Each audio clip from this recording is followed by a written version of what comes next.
Thank you for staying with us in Talking Points. Dr. Nick Ngwanyam, educationist, politician, joining us today. You're welcome, Doctor. Thank you. It's a pleasure to be with us again today. All right, we'll begin in the Fuman, in the west region of the Republic of Cameroon. A senior divisional officer reportedly detains a mayor for hours in his office. What do you think about such an incident, qualified by the people who went protesting today as abuse of power? Well, we don't have all the elements, but it's rather very unfortunate that an SDO should be detaining someone in his office. I think that's pushing a little bit too far. You know, it is this bad governance that has created most of the problems in Cameroon. If we are talking of the Anglophone problem today, or the West Cameroon, East Cameroon problem today, is because of these kinds of attitudes where people just do whatever they want and kick people around, and I think that's very unfortunate. And that has provoked a risk of violent confrontations in the area. I think the thing that well, you know, when I've been talking, you remember I was talking about confederation. It was such that if we brought in a new way of governance in this country, we will not be seeing things like this. You know, it's just when the government is over centralized and you have some people who wield a lot of power, at the end of the day they think they're gods. And when such a thing happens at a time when the security of the country is at stake, the socio-political and security climate is quite tense, unstable, what can be the outcome of such an attitude, such an action by the administrative authority? You know, we're talking here of someone who I mean, we have seen incidences of this. You know, you remember when they were sharing buckets, how there were some of them who were insulting chiefs and so on. We are talking of some people who put themselves above the people they are looking after, so to speak. You know, a leader is not someone who breathes down people's throats. You're just there to help people get on. Even if you are a representative of the head of state, that doesn't make you a god. You know, when people are representatives of heads of state in third world countries, they think that they become demigods or something like that, and that's where the problem lies. There is a total lack of emotional intelligence, and that's what is creating a lot of this havoc over the nation. There seems to be some sort of confusion as far as leadership and being a leader, that is being a leader and being a servant. Yes, actually what you are saying is that we mix up two things. The attitude of a boss and the attitude of a leader. You know, what we need is proper leadership, not bossy stuff. And a lot of people get away with the fact that when you are the boss, you fuel your ego by kicking people around, pushing people around. That makes you feel good. But a real leader is someone who walks with the people, hand in hand with the people, and helps people to get somewhere. It's not by kicking people around that makes you important. And as far as administrators in particular are concerned, they are expected to serve the people. They are expected to be servants. No, in Cameroon they are not servants, they are masters. And that's why we're having a lot of problems. Until we get to that point where they become servants and know what a servant leadership is all about, know what it means to serve, then we'll always have issues like this. And I think really, you know, ENAM was put there by the colonial masters, so to speak, to help them to govern their territories. But they gave them a mindset of maintaining law and order or whatever. But they have never really worked in the interest of the people. It's always in the interest of I don't know who. But really, they have never been servants. On to something else now. In the northwest region of the country, the women, as well as those in the southwest region, asking that hostilities, violence, confrontations in the bushes should end so that they can have access to their farmlands. There seems to be a serious problem with access to farmlands in those two regions. Yes, I think it makes sense for them to ask that peace should return so they can go work peacefully in their farms. We've been going through a lot of trauma for 4 years now, and people can't stay in their homes. Children couldn't go to school. We couldn't go to churches. You couldn't go to the markets. You couldn't go out every day.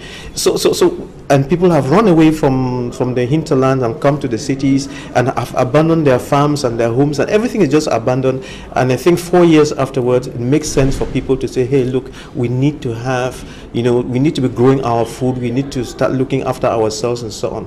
So it's important that everybody should look at this and try to see how we can solve it. The women are crying, and it's up to the government and the people who are also fighting for something out there to look for a way out of this mess. And there is this question: how can rural women, in particular, who depend much on their farms, how can they survive without their farms? It becomes quite difficult for them. Yes, it's not just the rural women. Don't forget that the rural women, whatever they do, they help us in the cities and to buy that food and live on.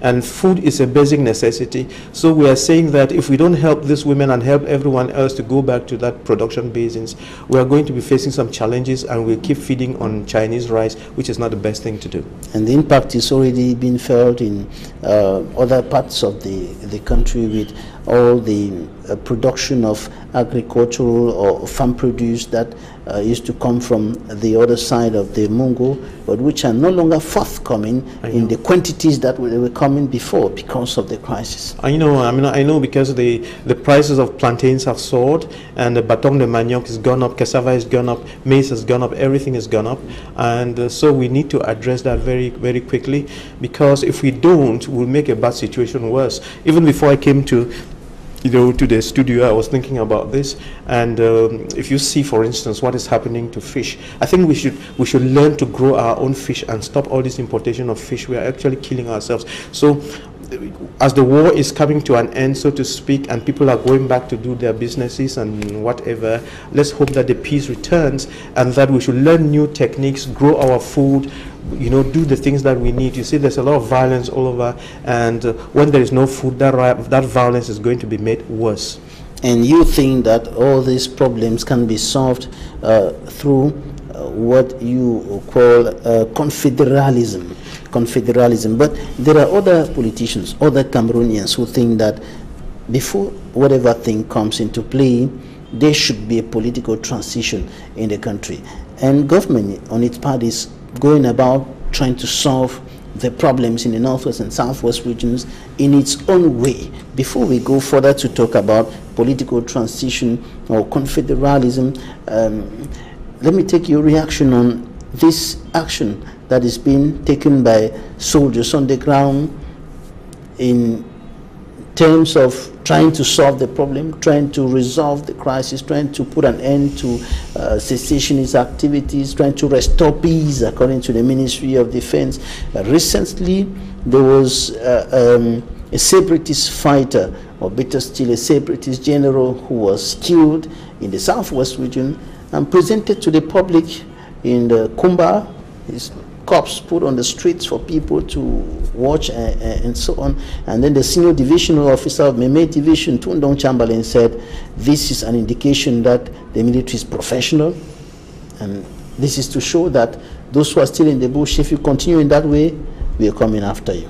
What do you think about that? Well, I guess when he said the military was professional, I guess he was saying that military was able to go into the bush and pick out someone they wanted without causing a lot of collateral damage. I guess that's what he was saying.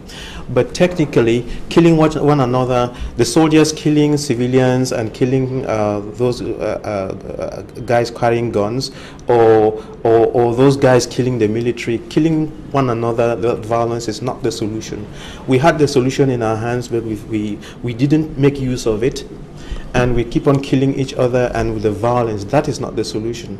There is a proper solution to these things, and violence and killing of each other is not it. It's not it. The CPP, Cameroon People's Party, the Popular Action Party, Stand Up for Cameroon Civil Society Platform, and others think that the only way out, the first step that is going to take us to either confederalism, federalism, or whatever form of state that will be adopted is a political transition. This must occur for anything else to happen. President Paul Biya and his government must give way to a new class of political leaders for any other thing to come into play. This is what the people of the politicians of CPP, PAP, Stand Up for Cameroon, civil society members are saying. What do you think about this idea? Well, you know, there are 350 political parties in Cameroon, and everyone has got his own way of approaching the problem. Whether it's the right answer or not is to be debated. But let me say here that in Cameroon we have been going after politics so much. Everybody is just politics, politics, politics, politics. You know, professors can't solve problems. Politics, politics, politics. They are all on television every day talking things that don't make sense. Everybody looking for a piece of bread here and there by rubbing the other in the mud. That's not the way.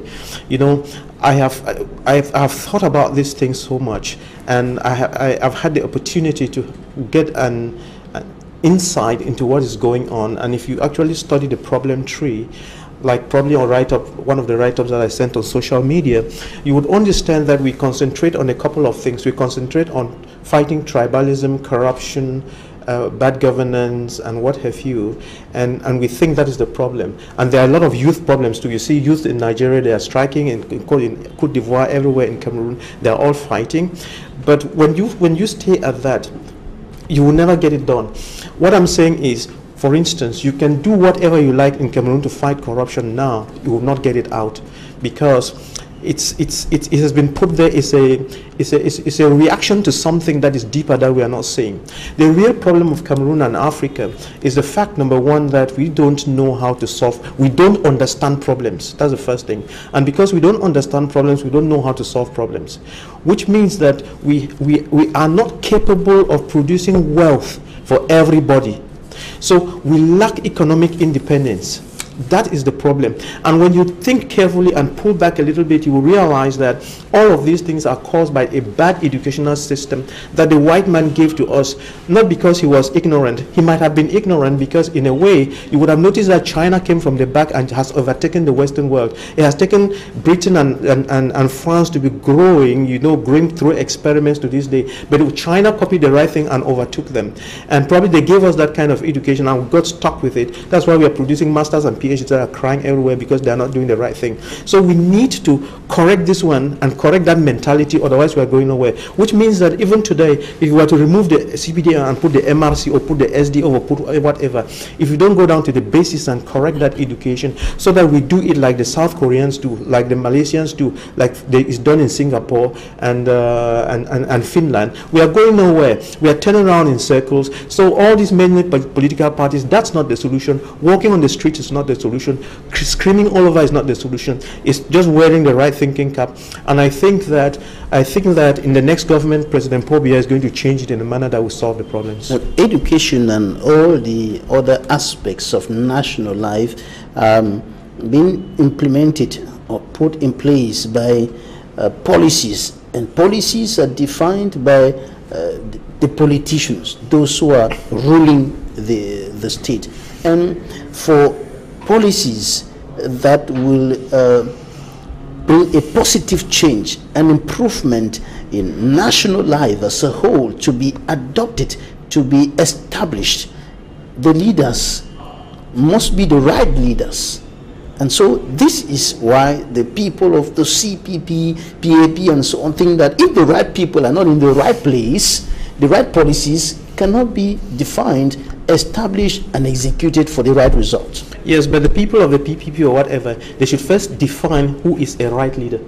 Because many people, everybody says we're the right leader. You don't read that. Everybody says we're the right leader, we're the right leader. But in reality, if we wanted to find the right leader, probably we should sit in a big hall somewhere and debate what it is to be the right leader, what it takes to create wealth, what it takes to solve youth problems and so on. Because a lot of people just sing and then you put them in power and they don't deliver.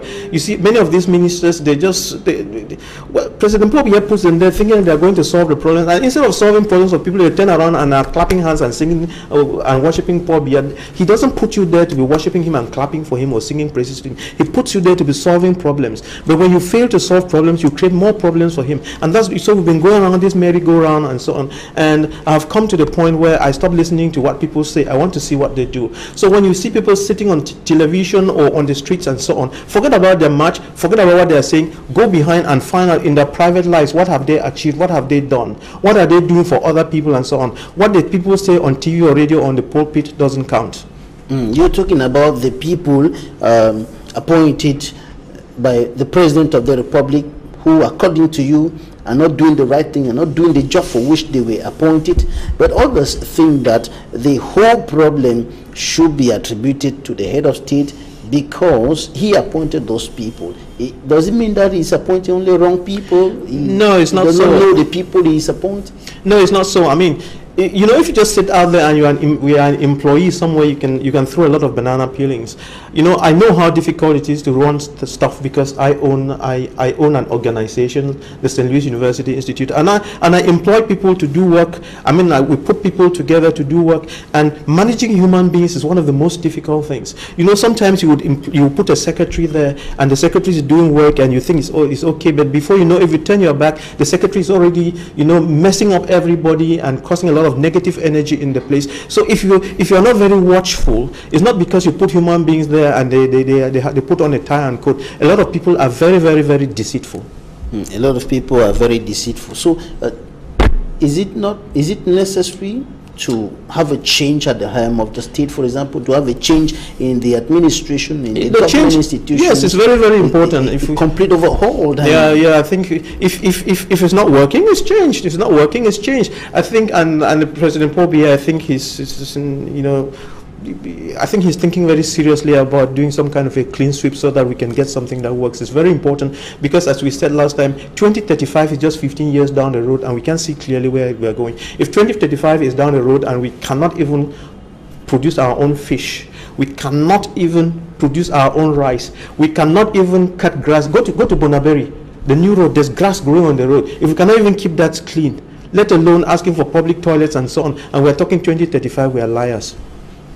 2035 will not work, will not come to pass, will not be a reality if we don't continue going this way. If we don't change our mindset, if we don't change the way we do business, if we don't change the way we do things, nothing will change.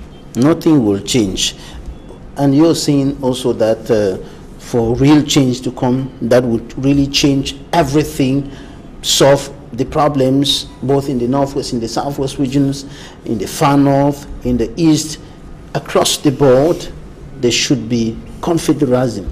Yeah, confederation is the thing that can solve this problem. By confederation, we mean that the state as it is now should be decentralized at a two-state decentralization. First, we create the West Cameroon, the East Cameroon. Then we go inside the confederal states and create and decentralize as it is now. Okay, and then reduce the powers of the SDO so that they don't keep locking up each other and then causing confusion, and come up with a new structure that works. All right. I hope that someday we'll come to that in Cameroon. In the meantime, government is going ahead with the implementation of decentralization with the new code and the special status for the northwest and the southwest regions, even though many are saying that it's not going to work, it's not going to change anything, but government strongly believes that the implementation of the new decentralization code and the special status for those two regions is going to bring a significant change with regards to the way the country is governed. And this is where we are ending this edition of the News on Equinox Television. Dr. Nick William, thank you for your time. It's a pleasure to be with you again. Thanks, ladies and gentlemen, for staying with us. That's it for today.